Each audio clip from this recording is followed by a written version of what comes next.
नमस्कार बच्चों, आप सभी का स्वागत है आपके अपने यूट्यूब चैनल होम साइंस में, जिसमें मैं आज आप सबको पढ़ाने वाली हूँ एमए फर्स्ट ईयर गृह विज्ञान। जी हाँ बच्चों, फर्स्ट ईयर गृह विज्ञान है और आप सबका फर्स्ट ईयर वालों का पेपर सेकंड आज हम लोग इसमें देखेंगे। और पेपर सेकंड बच्चों क्या है, आप सबका चाइल्ड डेवलपमेंट है। जैसे कि आप सबको पता है दोपहर के 2 बज रहे हैं और आप सबकी रोज़ाना क्लास दोपहर 2 बजे चलती है। तो आप सब रोज़ाना दोपहर 2 बजे क्लास अटेंड करिए, जिससे आप सब बहुत आसानी से अच्छे नंबर से पास हो सकें। तो बच्चों, जितने भी प्रश्न इस पे चैनल पर जितने भी प्रश्न हैं, सारे प्रश्न बहुत इंपॉर्टेंट हैं। आप सब यदि सीरीज नहीं मिलती है, आप सब इन्हीं प्रश्नों को सिर्फ रिवीजन कर लें। पूरा प्रश्न जितना मैंने पढ़ाया है, तो आई होप आप सब बहुत अच्छा नंबर स्कोर करेंगे। तो बच्चों, आज हम लोग आगे बढ़ते हैं। जैसा कि देख पा रहे हैं, चाइल्ड डेवलपमेंट, गर्भकालीन अवस्था को प्रभावित करने वाले तत्व। जी हाँ बच्चों, जो गर्भ के समय गर्भकालीन स्थिति में जो प्रभावित करते हैं, उन्हीं तत्वों के बारे में हम लोग जानेंगे कि एक गर्भवती स्त्री को कौन कौन से तत्व प्रभावित करते हैं।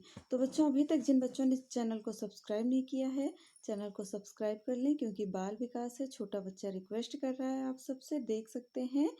तो आप सब चैनल को सब्सक्राइब अवश्य कर लें। आगे बढ़ते हैं बच्चों। क्या है बच्चों हमारा प्रश्न? गर्भकालीन अवस्था को प्रभावित करने वाले तत्व। जो गर्भकालीन अवस्था होती है, उसमें कौन कौन से तत्व प्रभावित करते हैं? नंबर 1 है हमारा बच्चों माता का आहार। आप सब ध्यान से, सिर्फ हेडिंग मोस्ट है और आप सब एमए फाइनल फर्स्ट ईयर में है बच्चों।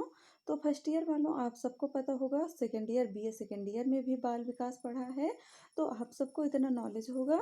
तो इतना घबराने की बात नहीं है, बहुत आसानी से आप सब लिख सकते हो। पर आप सब हेडिंग मोस्ट है, हेडिंग याद रखना।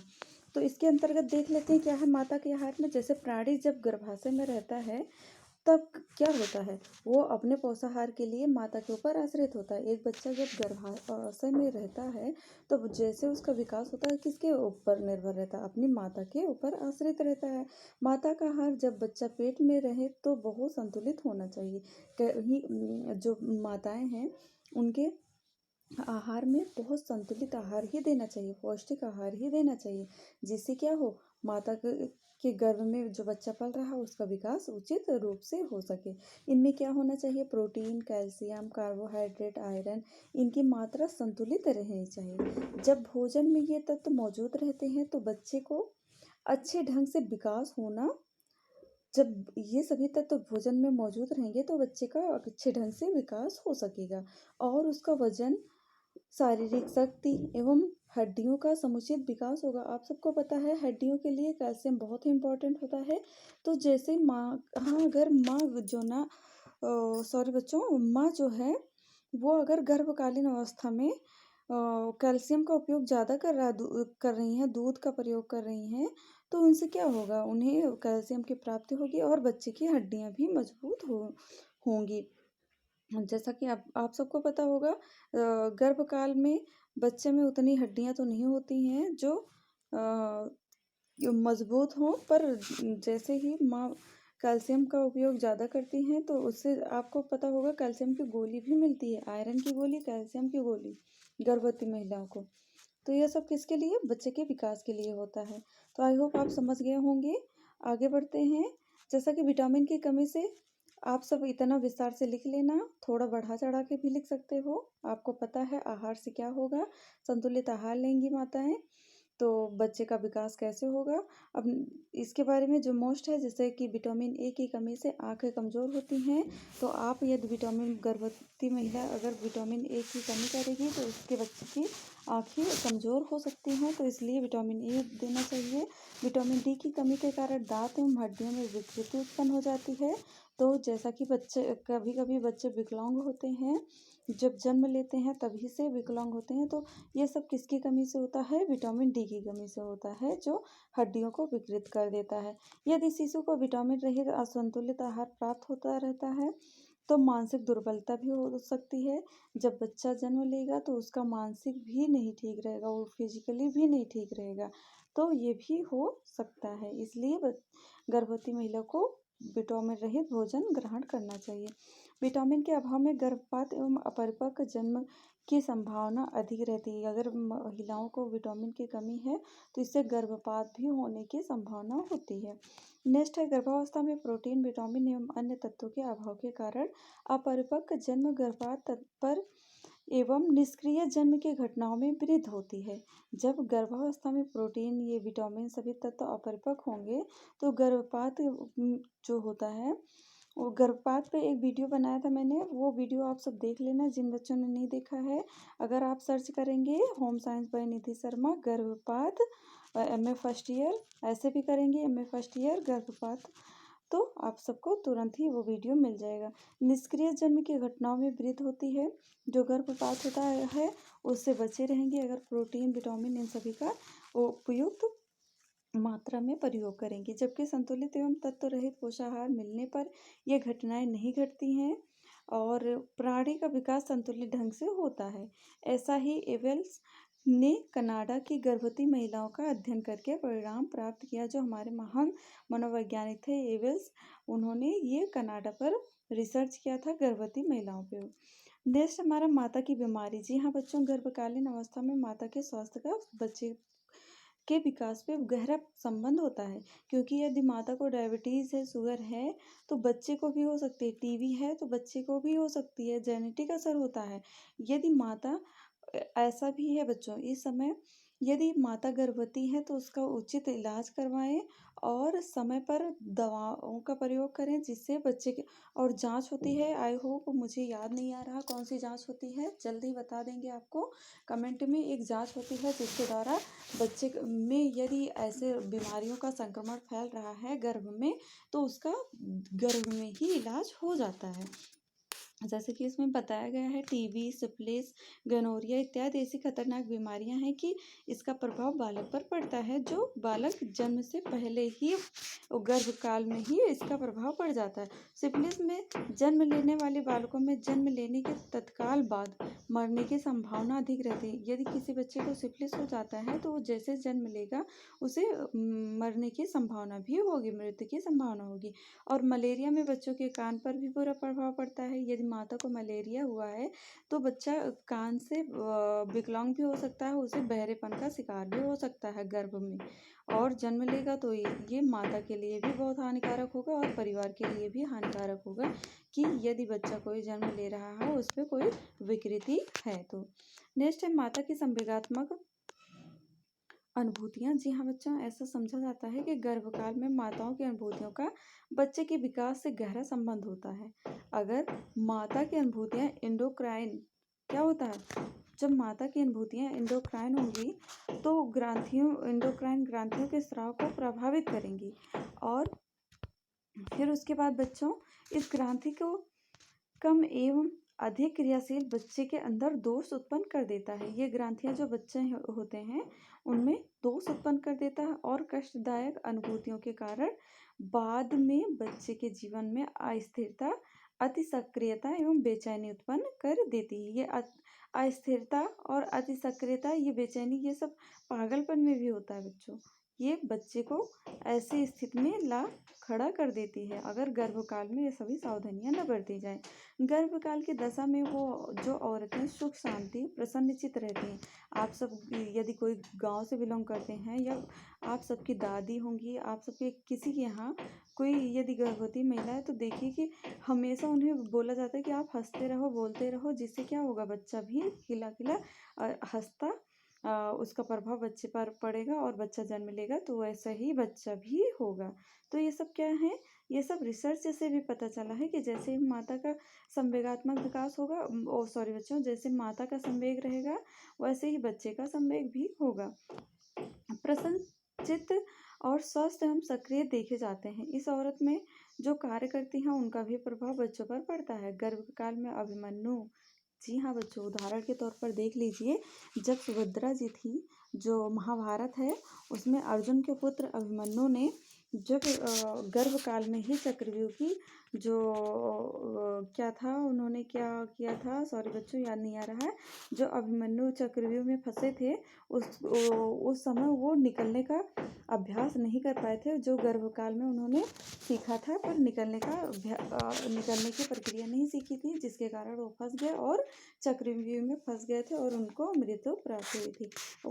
उदाहरण के तौर पर जान सकते हैं। इसी प्रकार माता के गर्भ में जैसे ही माँ जैसा जैसा व्यवहार करती है बच्चे के ऊपर वैसा वैसा ही असर पड़ता है।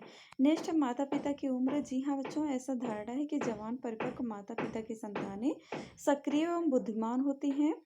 जैसे जैसे माता पिता की उम्र अधिक होती जाती है, उससे उत्पन्न होने वाली संतानें भी बहुत सक्रिय और चंचल एवं बुद्धिमान नहीं दिखती हैं। जी हाँ बच्चों, जब माता पिता की उम्र ज़्यादा हो जाएगी उस समय क्या होता है, माता पिता बहुत सेंसिटिव हो जाते हैं और वो बहुत जैसे कि फ्यूचर के बारे में सोचने लगते हैं। कुछ ऐसे घटनाएं भी हो सकती हैं जब ज़्यादा उम्र हो जाती है, तो इससे क्या होता है बच्चे के ऊपर, संतान के ऊपर भी असर पड़ता है, जिससे क्या होगा, बच्चे जो जन्म लेता है सक्रिय चंचल एवं बुद्धिमान नहीं दिखते। सक्रियता का संबंध कम उम्र के माता पिता से संबंधित हो सकता है। ऐसा आजकल के अध्ययनों से प्राप्त सूचनाओं के आधार पर कहा जाता है। जो अध्ययन हुए हैं, जो रिसर्च हुए हैं, इससे जो प्राप्त हुआ है उसी के आधार पर कहा जा रहा है कि माता पिता यदि वो ज़्यादा उम्र है तो माता पिता से संतानें भी क्या होंगी, बहुत प्रभावित होंगी और वो चंचल बुद्धिमान नहीं दिखती हैं। किंतु बुद्धि का विकास किस प्रकार होता है कहना कठिन नहीं है। इस संबंध में कुछ अध्ययन हुए हैं, फिर भी इन अध्ययनों के आधार पर अधिकारपूर्ण ढंग से कुछ नहीं कहा जा सकता है। टर्मन ने एक अध्ययन किया और पाया कि प्रतिभाशाली बालक के पिता की औसत उम्र उनके जन्म के समय 34 वर्ष की सामान्य बालकों के पिता की उम्र और 29 वर्ष की और 30 वर्ष से कम पिता एवं 26 वर्ष से कम माता के बच्चे इस उम्र के माता पिता से बुद्धिमान प्राप्त होते हैं और समान माता पिता की उम्र के बच्चे असमान अंतर वाले उम्र के माता पिता की तुलना में अधिक बुद्धिमान थे। स्कैटल ने पाया कि कम उम्र के माता पिता के बच्चों की बुद्धि अधिक परिपक्व माता पिता के बच्चों की तुलना में कम होती है। नेक्स्ट है हमारा बच्चों, क्या है, 5 नंबर है जैसे जन्म का महीना। जी हाँ बच्चों के जन्म के महीने का भी बालक के विकास पर बहुत प्रभाव पड़ता है, क्योंकि जो बालक गर्मी के दिनों में उत्पन्न होता है उन बालकों का बुद्धि विकास जाड़े के दिनों में उत्पन्न बालकों की बुद्धि से अधिक होता है। ऐसे बालकों को शैक्षणिक उपलब्धियां भी अधिक अच्छी रहती हैं। ब्लैंसिकी ने कहा, ब्लैंसिकी पेंटनर एवं मैलेनर और प्रिंटरनर एवं फॉर्नेलो ने अपने अध्ययनों में बसंत एवं गर्मी के प्रभाव को बुद्धि से संबंधित पाया है। इसी प्रकार इस बात से साक्ष्य है कि माता पिता की उम्र का प्रभाव बालकों पर पड़ता है।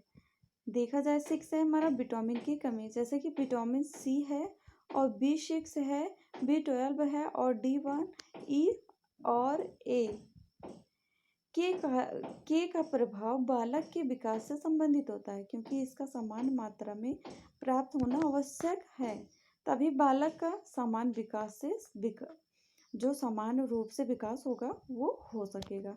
नेक्स्ट है हमारा माता का स्वास्थ्य। जी हाँ बच्चों, माता का स्वास्थ्य शरीर विकास के समान एवं स्वस्थ शरीर विकास के लिए आवश्यक होता है। जैसा मैंने पहले ही बताया कि यदि माता का स्वास्थ्य ठीक नहीं है, यदि उसे कोई बीमारी है तो बच्चे में भी वो बीमारी हो सकती है। नेक्स्ट है आरएस फैक्टर। आरएस फैक्टर पे मैंने वीडियो बनाया है, आप सब देख सकते हैं, बहुत ही महत्वपूर्ण है, ये आपके शॉर्ट आंसर में पूछा जा सकता है। आरएस फैक्टर क्या होता है बच्चों, कभी कभी यह देखने में आता है कि माता का रक्त समूह और दूसरे समूह का ब्लड ग्रुप एक पिता का रक्त समूह दूसरे समूह का होता है। इसी अवस्था में बच्चों का समान ढंग से विकास नहीं हो पाता है, एवं यदि विकास होता भी है तो बच्चे जन्म के तत्काल बाद मर जाते हैं। आजकल इस प्रकार की दशाओं में बच्चों की आधुनिक वैज्ञानिक चिकित्सा पद्धतियां सुलभ हो गई हैं। विपरीत रक्त समूह की दशा में बालक के जन्म में के पहले ही माँ को अस्पताल में भर्ती कराया जाता है। जहाँ बच्चे के जन्म के तत्काल बाद एक तरफ से रक्त निकल जाता है और दूसरी ओर से रक्त जिससे चढ़ाया जाता है, जिससे बच्चा जीवित रह सके या बढ़ाया जा सकता है। इसी प्रकार माता पिता का रक्त निकाल बच्चे को बचाया जाता है। इसी प्रकार माँ को इस दिशा में काफ़ी सावधानी बरतनी चाहिए और खर्च भी पड़ता है। ऐसी स्थिति में यदि जन्म हो रहा बच्चे का या सिजेरियन विधि द्वारा हो रहा है तो ऐसे में क्या होता है, बहुत ही खर्च भी पड़ता है। और नेक्स्ट हमारा ड्रग्स। जी हाँ, जो महिलाएं ड्रग्स का सेवन करती हैं उनके बारे में देख लीजिए। क्या प्रभाव पड़ता है गर्भकालीन स्थिति में। ड्रग्स के प्रभाव के विषय में अभी भी बहुत कम जानकारी प्राप्त हुई है, किंतु कभी-कभी सुनने में आता है कि दवा खाने में अमुक महिला का गर्भपात भी हो गया था। यह अधिक दवा के सेवन से भी जन्म प्राप्त करने वाले शिशु का विकास प्रभावित हो गया है। इस प्रकार औरतों को बिना डॉक्टर की राय के दवा का प्रयोग नहीं करना चाहिए। नेक्स्ट हमारा अल्कोहल। इस बात का कुछ साक्ष्य है कि गर्भवती को गर्भावस्था में अल्कोहल के प्रयोग से और उसके बाद पैदा होने वाले बच्चों को हानि पहुंचाता है। यदि इसका बहुत अधिक प्रयोग किया गया तो बच्चे में शारीरिक और मानसिक दोनों असमानताएं होती हैं। नेक्स्ट है तंबाकू का सेवन। जो महिलाएं तंबाकू का सेवन करती हैं इससे बालक को हृदय गति भी बढ़ती है और बहुत ही खतरनाक होता है। और गर्भाशय में जब एक से अधिक बच्चे रहते हैं तो भी बहुत क्रियाशीलता कम हो जाती है। आई होप आप सबको समझ में आया होगा। मिलते हैं नेक्स्ट वीडियो में नेक्स्ट टॉपिक के साथ। तब तक के लिए जय माता रानी।